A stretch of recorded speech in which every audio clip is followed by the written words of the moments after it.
We are back on the Audi TT in today's video, and we have one simple objective, and that is get the engine back in the car, get it running and get it finished. And I've got a little over 12 hours to do all that because, as always, I'm on a time scale.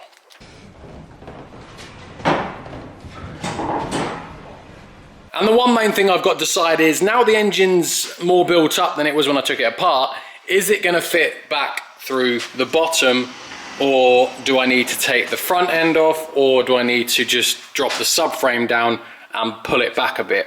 I think I'm going to go with the subframe if it doesn't fit, which I'm assuming it's probably not, but I'll give that a go first, obviously. So I'm going to do what I did when I removed it. I'm going to put it on leave it on the pallet, bring it under, and just try and lower the car onto it and see if it fits in. If it doesn't, which I imagine it won't, then I shall unbolt the subframe, I think, and just pull that back with a couple of ratchet straps, and that should, because I think the transfer box is going to be my main problem, normally is. I think that's just going to be easier than having to remove the whole front end, which obviously I don't want to do and is more time consuming.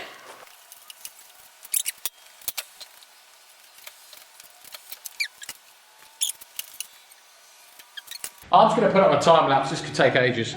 Yeah, so the engine was a lot harder to get in. Now we have a turbo, manifold, inlet manifold, etc. But with a lot of wiggling and jiggling about, I did just about do it. I found it was easiest to just drop the subframe, pull it back an inch, and also remove the radiator fan pack as well. That gave me an extra 2 inches of room as well. So both of those combined made it just a lot nicer to get in. And you can see here, look, I'm about an inch over, which meant I had to use the engine crane to yank the engine an inch to the left. But once we did that, managed to use the engine crane to lift it up into position, get the bolts in for the gearbox and engine mount, and then it was plain sailing from then on.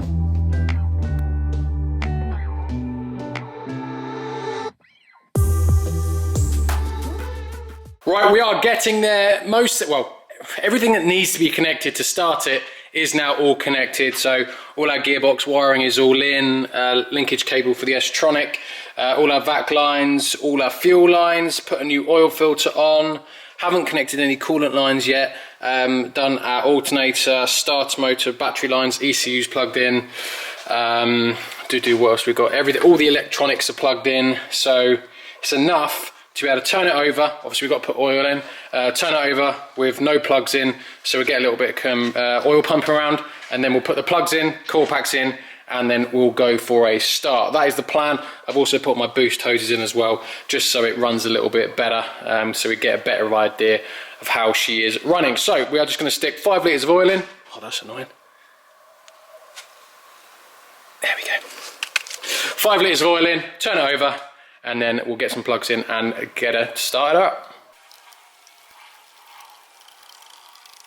So just before we start the car, I want to do a diagnostic check just to make sure there's no plugs that I forgot to plug in, or anything like you don't want on the engine ECU fault code wise. And to do that, we're going to use Carly, and they've kindly sponsored today's video. Now Carly is a really simple OBD2 reader. You just plug it into your car. It basically accesses the car's brain, and then you can have a look at basically that data. All you need is a dongle, a little tiny dongle, and a phone with Bluetooth, and you can connect to your phone and you can have all the data read out on here. So what we're going to do is going to bring this up now, and it's just going to connect to the car, and we can see it's going to give us all the insights to the car. And we have a little dashboard here with diagnostics, used car check, and customization. I'll do a little demo of all three. First thing I'm going to do is diagnostics though, just to make sure that there's nothing untoward in the car's ECU. I have previously cleared the engine ECU, so basically we're looking for live faults here, ones that come back, because you can clear any fault, but it's ones that come back you want to concentrate on. And you can see that I've got 3 issues, one of them for the driver's door mirror, which you can see here, which I actually didn't know. The other ones are for battery, because my battery's been a bit low, but everything else is all absolutely fine, so we can ignore that and we're good to go. But I'm just going to show you a little bit like used car mileage check, because that is a massive one, and basically it reads out various data points throughout the car, and it can find out whether the mileage has been tampered with, because the dashboard isn't the only place where mileage is stored. And on this car, look, there's 2 data points, and you can see that they both match what they are saying, so we can be confident that the mileage on this hasn't been tampered with. Now, another thing I want to show you is customization. And we can basically turn things off and on in the car, and for example, I'm going to do the seatbelt warning light. 2 reasons for this. One, driving around the farm all the time, it's annoying. I don't want to have to keep putting my seatbelt on. And also, when you put like heavy things like my laptop and stuff on the passenger seat, it comes up as passenger hasn't got their seatbelt on. So what we can do here is we can deactivate it so that warning light no longer comes on. And it's really simple. Basically, Carly will take a backup before you do anything, so it's foolproof, tamper-proof, you can't do anything wrong. And it's literally just select a box and you can turn the seatbelt reminder off, and then it just comes off on the dash and it will never come on again. Another cool thing is service light. So a service was due on this car, and obviously I've replaced the oil filter and spark plugs, so you can also reset the service light through Carly as well. So it is a massive all-in-one, really useful, and it's so small you can take it anywhere, you can put it in your pocket, and yeah, it's a great little tool. So a massive thanks to Carly for sponsoring today's video, helping me out with the TT. Now, if you use my link in the description, guys, you'll get a nice bit of discount as well. So head over to their website and check them out. So a massive thanks to Carly for sponsoring today's video. Right, finally managed to get the dipstick tube in, so that shouldn't have an issue with oil. 4.8 litres of engine oil put in, so honest, let's go for a little turnover.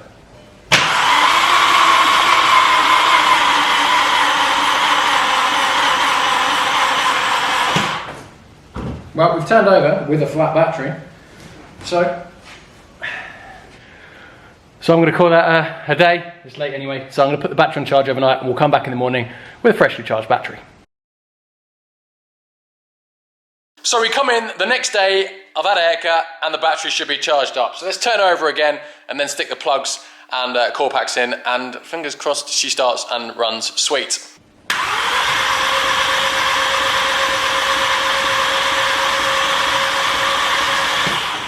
That'll do. Cool, I'm really treating it. I've got 4 new plugs to go in as well. So we'll stick them in. And GKR as well. Beauty.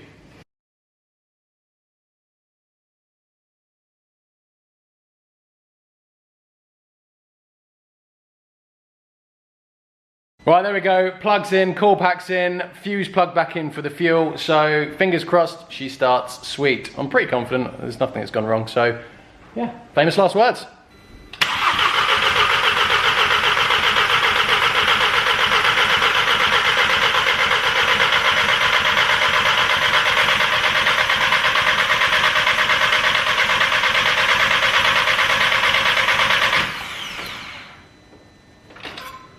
Got fuel.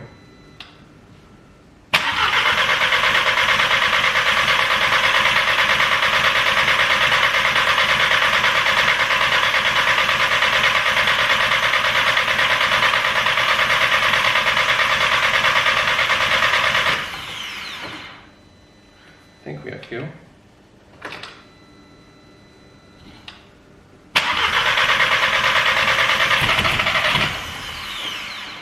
Taking a while to get the fuel through.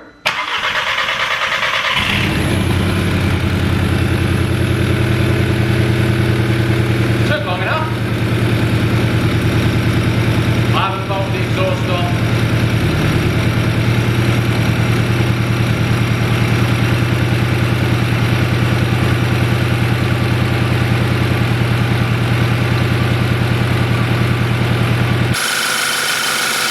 Sweet. I haven't bolted the exhaust up, the downpipe up to the turbo. I've literally just loosely put the bolts on.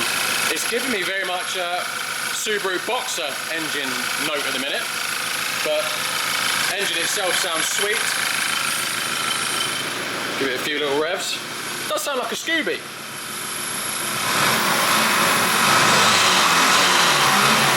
Right, we've got no coolant, so we'll knock it off. Beautiful. Right, engine sounded sweet, so that is good. Yeah, there's going to be smoke coming over. Literally the whole engine's been apart. As long as there's some nice oil been pumped around the engine, we are good. Right, so I've just gone ahead and connected up everything else. The only thing that I haven't done now is the airbox. Everything else should be done. Coolant, boost hoses, all electrical connections, everything. So I've even done the exhaust up as well, so we just need to put some coolant in and run her up to temperature. So I'm just going to put some concentrate in, then I'll mix it in with a bit of water, start her up and run her up to temp.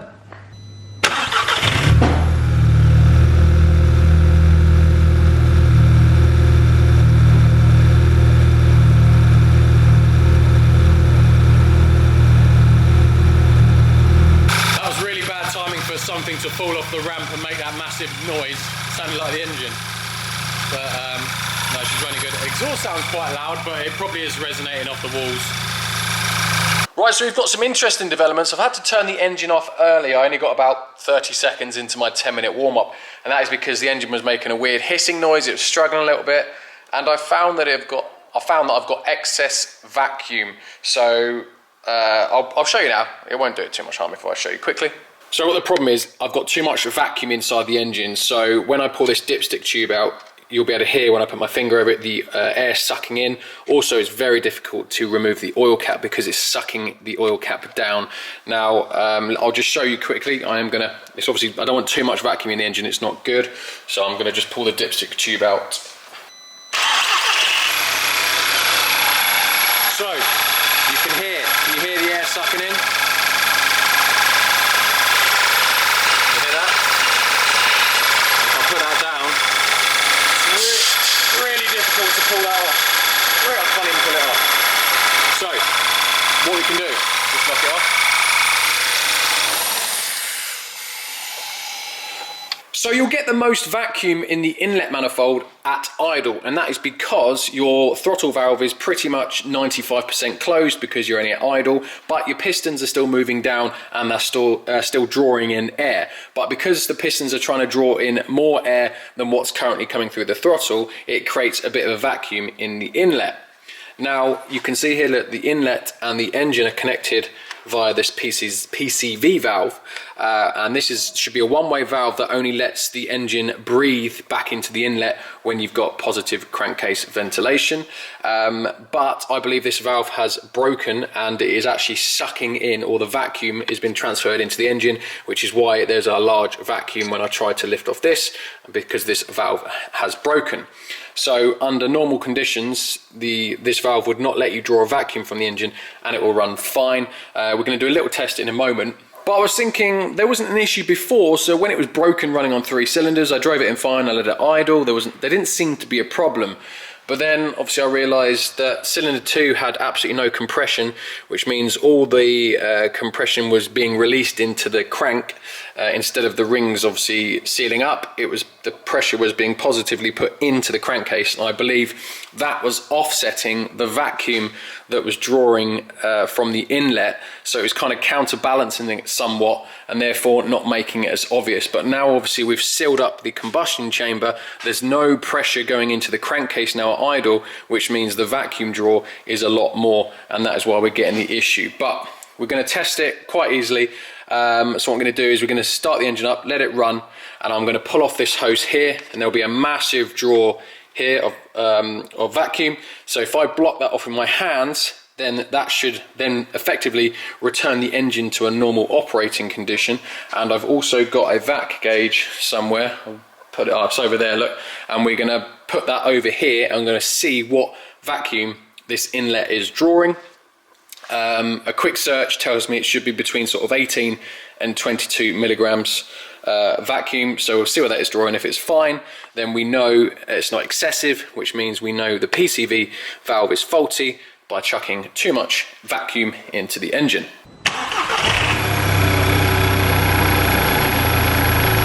So you can hear it there, sucking in there. That's what we'll do. If I just remove this,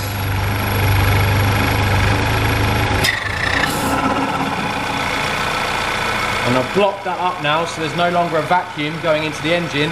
You can hear instantly, look, no vacuum. Engine sounds a lot better, it's not sucking in air. So now what I want to do is just test the vacuum, just to make sure the manifold vacuum is what it should be and it's not excessive.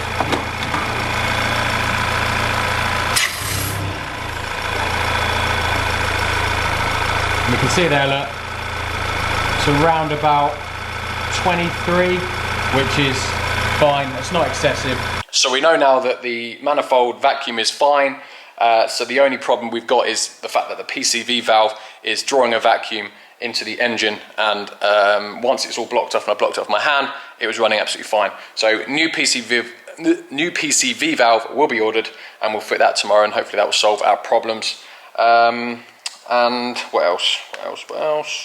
So while I'm waiting for my PCV valve to turn up at Audi tomorrow, I'm going to put the rest of the car back together, which is basically just drive shafts, prop shaft bolts done up, wheels back on, and I'm sure there's a few other little bits as well. We'll get it down on the ground, so then fingers crossed the only thing will be left to do is bang on that new PCV valve, and then we can go for a road test.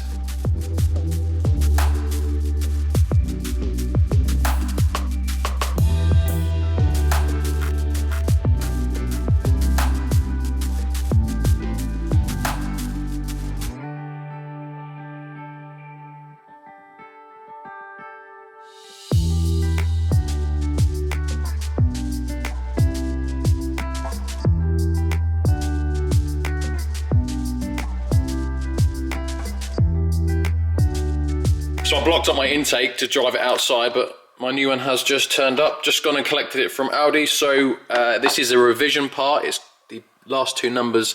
So this ends in an H and this is an AJ. So it's been revised quite a lot by the sounds of it. So we'll swap that over now, and fingers crossed that will solve our issue. Right, there you go. Old one off, new one on. Moment of truth. Plug her in and give her a start.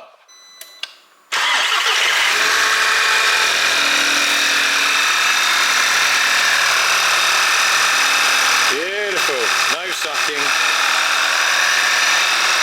Spot on. PCV valve faulty. Replaced for new. Engine issue. No longer breathing heavy. No longer sucking in loads of air. Nice fix. Final touch. Beautiful. We'll clean all this engine bay up once we've done a road test.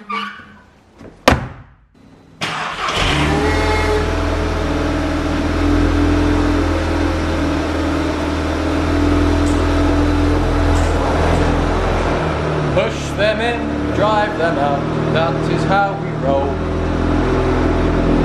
Right, let's go for our first road test. I'm going to have no aircon, so it's going to be baking. I've also, car's got no MOT, so I have just booked an MOT slot for 1 hour. So we've got 1 hour to quickly road test it, just to make sure there's no leaks. I don't know if you can see me, it's quite dark on the camera. Let me go to a better lit place. Is that better? Don't know. Yeah, so we're going to do a quick road test just to make sure, and then bring it back in the workshop, put it back on the ramp, just to make sure there's no leaks. The coolant system's bled properly, so we'll top that up. Check the oil level as well. Any knocks or bangs, and then we'll put the under trays back on, and we'll take her down for an MOT. So it's about a 4 mile drive to the MOT as well, so any faults that we should get should be between now and then. But just gonna...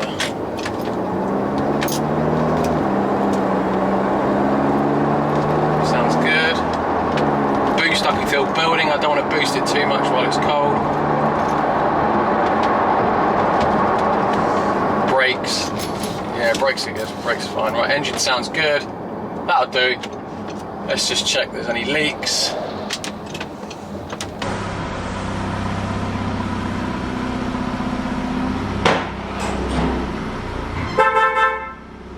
So with the car up in the air now, I'm just checking for any leaks, and we are all looking good. Look, beautiful, bone dry, no leaks, no oil leaks, no coolant leaks. We are looking bone dry everywhere. So it's obviously very good news. So now we can go ahead and I'll put the under tray on, and I'll put the wheel arch liners in as well because they're out both sides, and we are ready for an MOT.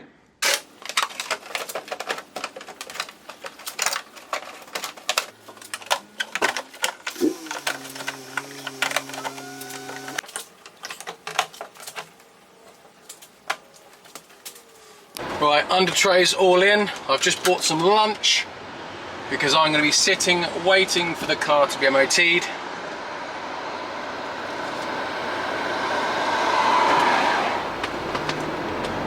First proper road test, I guess. Solid. Now this has actually been a really nice car to work on, and the main reason for that is that it's never been worked on by anyone else before.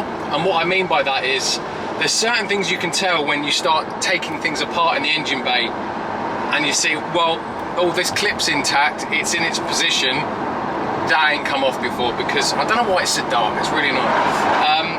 There's certain things when you change stuff on engines that you can't get back on. Once they're off once, they're just really difficult to get back on.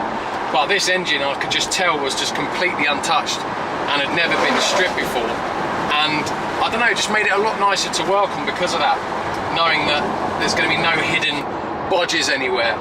So yeah, it was a really enjoyable build, this, and I don't know, I just feel really confident with it. Like, everything went spot on, everything rebuilt perfectly. Fixed me camshaft issue, that ball bearing and that spring, and give me no jip so far, touch wood. So yeah, engine seems good, no warning lights, gearbox is working alright, PCV valve sorted that out.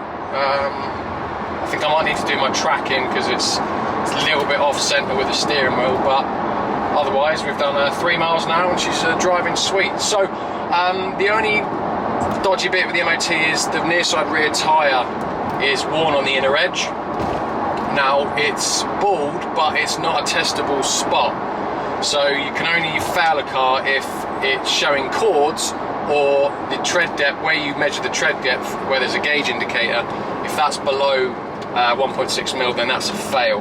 But because it's worn on the inner edge and not on the outer edge, it's going to be difficult to get a below 1.6 mil reading, because the inner bit of it is higher up, if that makes sense. So it's slanted, so you're going to get an average basically, not the lower number. So I think it's going to say about 2 mil. So that should pass.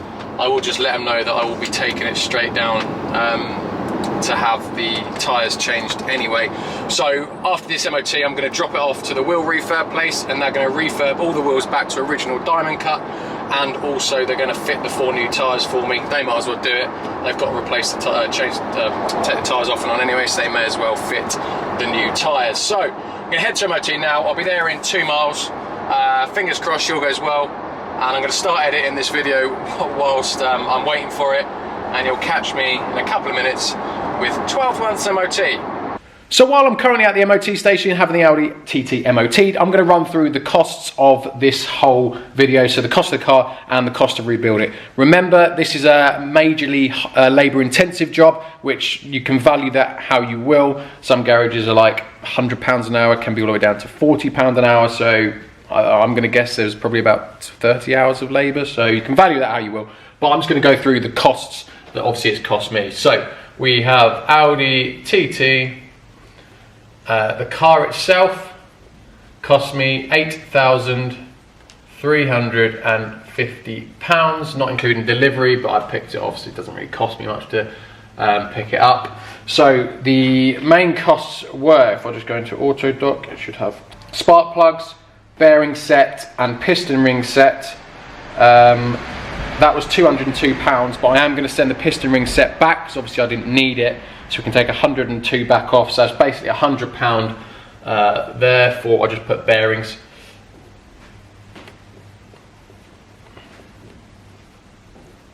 £100, and then we've got all the pistons,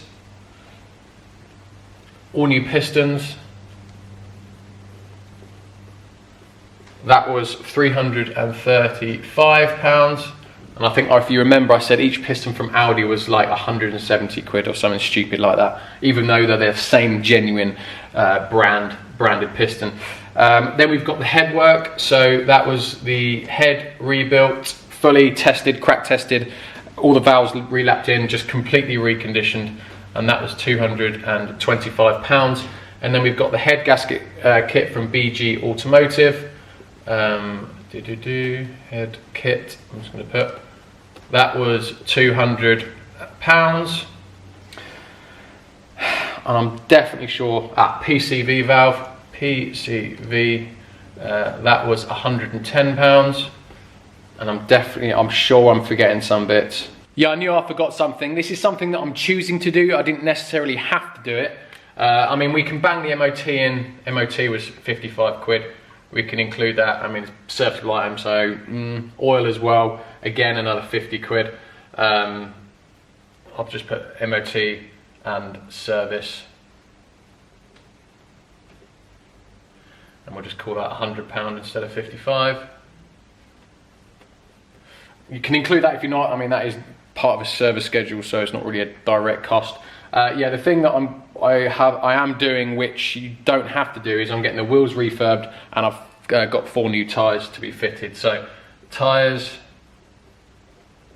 were 450 quid, and refurb,